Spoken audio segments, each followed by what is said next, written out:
The world often watches Russia, this vast and enigmatic power, with a mixture of apprehension and wonder. Its sheer scale on the map is enough to command attention, a continental expanse that has shaped its identity and its interactions with its neighbors for centuries. Observers from every corner of the globe scrutinize its actions, attempting to decipher its intentions and anticipate its next move on the global stage.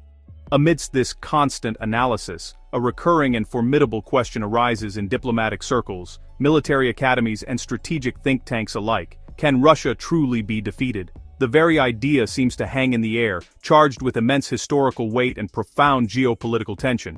The answer is far from simple because the definition of defeat itself is a moving target, shifting with context and perspective.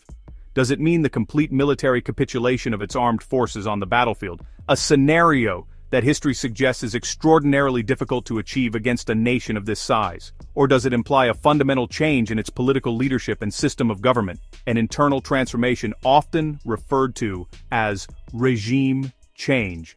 Perhaps it signifies a permanent reduction of its influence, forcing it into the role of a secondary power, unable to project its will beyond its immediate borders. Each of these definitions carries vastly different implications and requires a unique strategy. This essay will explore the interconnected factors that make defeating Russia, by any of these metrics, an extraordinarily complex and perhaps misguided objective. We will not dwell on fleeting headlines or the passions of the moment, which can obscure the deeper structural realities at play. Instead, our focus is on the foundational pillars that grant Russia its enduring resilience. These are the core attributes that have allowed the state to persist and often thrive through centuries of turmoil.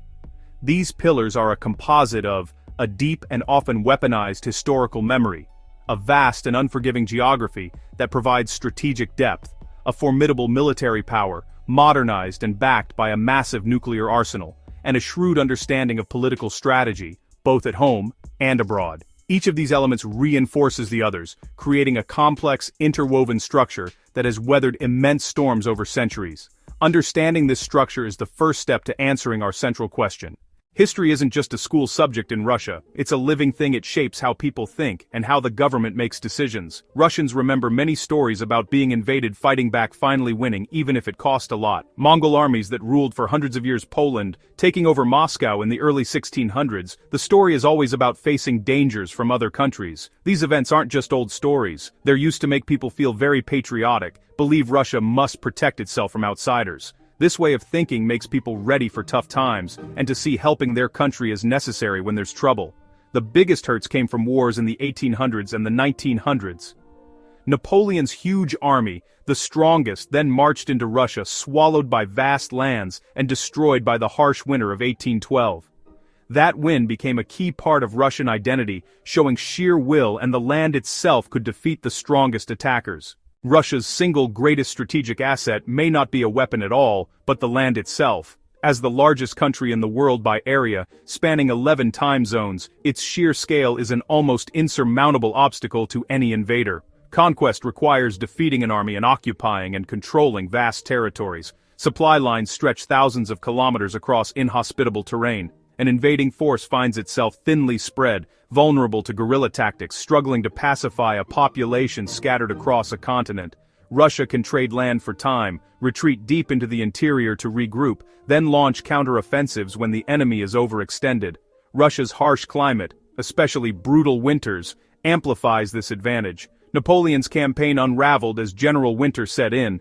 In 1941, the Wehrmacht was halted at Moscow's gates. Temperatures froze equipment and incapacitated ill-prepared troops. The climate is a non-human adversary, implacable, predictable, merciless. Russia's geography is wildly diverse. Each environment demands different tactics, different equipment, different logistical support. Sparse networks force mechanized armies into predictable corridors where they can be targeted.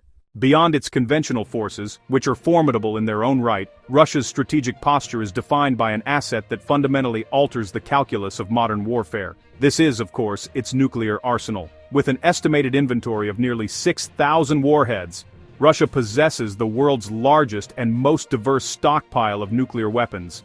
This vast collection isn't just a relic of the Cold War, it's a meticulously maintained and modernized force. This arsenal acts as the ultimate guarantor of national sovereignty. It's designed for survivability, with a triad of delivery systems, land-based silos, mobile launchers, and submarine-based missiles, ensuring a credible second strike capability. Robust command and control systems are in place to make certain that even after absorbing a first strike, retaliation is guaranteed. This reality makes a direct, full-scale assault by another major power a suicidal act. The core principle at play is the doctrine of mutually assured destruction, or MAD. This grim logic, which defined the tense stability of the Cold War, still holds today.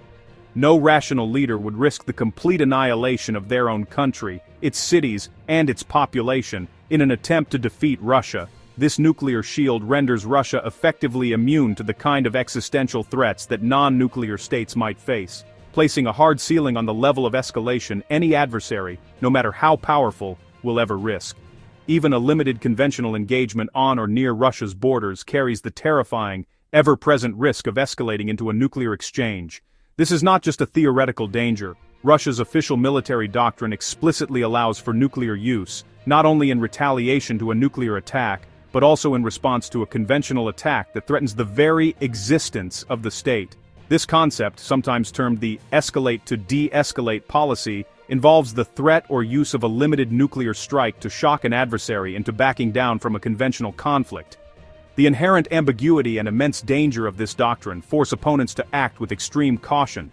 Even outside Russian territory, in conflicts within its perceived sphere of influence, the arsenal provides a powerful protective umbrella, enabling Moscow to more freely use its conventional forces, cyber capabilities, or other hybrid tactics. It lets Russia act more assertively on the world stage, confident that other major powers will fear direct intervention because it could inadvertently trigger a wider and potentially nuclear war. Beyond its physical and military defenses, the political structure within Russia provides another layer of formidable strategic depth. The country operates under a highly centralized system of power, often described as a power vertical, where authority flows decisively from the top down. Key decisions are concentrated within the executive branch, bypassing the legislative friction common elsewhere.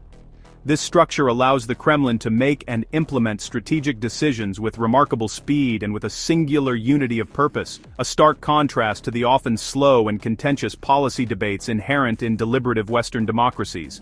In a crisis, the state can mobilize national resources, control the information narrative, and direct military action without being significantly slowed by parliamentary debate, public opposition, or independent legal challenges. Firm control of the domestic landscape is essential to sustaining this concentration of power. Political opposition is systematically marginalized, independent media outlets are restricted, and civil society is closely supervised. By consistently presenting the state as the sole defender of the nation against a hostile outside world, the leadership can foster a powerful rally round the flag effect, ensuring broad public support, or at least passive acquiescence, even in the face of significant hardship. This manufactured internal stability is the bedrock that sustains long-term strategic planning. Consequently, Russian leadership can exhibit a degree of strategic patience that extends far beyond the short political and electoral cycles of its rivals. This centralization allows for the integration of all instruments of national power, economic, diplomatic, military, and informational, into a cohesive, hybrid approach. It enables the state to use a mix of overt and covert tools to achieve its aims, often without resorting to full-scale conventional war. Because this activity is coordinated from a single center, it creates an operational flexibility and unpredictability that can keep adversaries off balance. Section 6. The War of Words, Information and Propaganda as Modern Weaponry. In the 21st century, the battlefield has expanded. Conflicts are now fought just as fiercely in the global information space, an arena where Russia has proven to be a highly adept and experienced operator. It wields a formidable and multi-layered apparatus, state-funded international media, clandestine online troll farms, and proxy global networks to project its desired narrative worldwide. The primary goal is often not to persuade audiences with a single, coherent truth, but rather to sow doubt, confusion, and societal division. By flooding the digital ecosystem with contradictory narratives and disinformation, it erodes public trust in established institutions, including governments and the media. This strategy masterfully exploits the very openness and freedom of speech that are foundational to democratic societies. It identifies existing social and political fractures and works to amplify them, weakening target nations from within.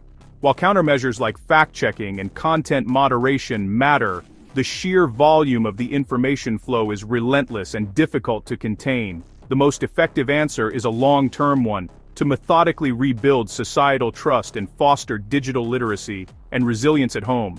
Global politics and the limits of collective action. Finally, Russia operates within a complex global landscape. In a multipolar world, building and sustaining unified international coalitions is exceptionally hard. Many nations, particularly in the global south, prioritize their own economic and security interests, preferring neutrality and thus blunting the impact of Western-led pressure. At the highest level of international governance, its permanent seat and veto power on the UN Security Council shields Russia from decisive, binding UN action. Beyond formal institutions, a network of alternative partnerships provides crucial diplomatic and economic lifelines, mitigating the effects of sanctions and political isolation. This reality means that coalitions formed against Russia tend to be partial and are often prone to fracture over time as national interests diverge, and the costs of maintaining a united front, both political and economic, begin to mount. Section 8. Economic leverage. Russia's resources, oil, gas, give it outsized influence in energy markets. Dependency made leverage a tool of coercion and caution. Curtailment threats shape policy choices abroad. Diversifying takes years, costly and disruptive. Commodities like wheat, fertilizer, nickel, palladium ripple through global supply. Pivoting to Asia and alternative payments erodes sanction power. A state-led sector and reserves cushion shocks and fund war. Painful, but not a silver bullet for rapid change. Resource wealth grants deep staying power. The proposition of defeating Russia is burdened by entrenched factors. It is not solvable by military superiority alone. History, sacrifice, and identity steal national resolve. Geography so vast, climate so brutal, nuclear limits cap escalation. Politics and economics favor containment over conquest. The wiser aim, deterrence, management, resilience, and unity. Fortify institutions against information warfare. Strategic patience over quick fixes. In a nuclear interconnected world, victory is redefined, constrain, deter, and outlast.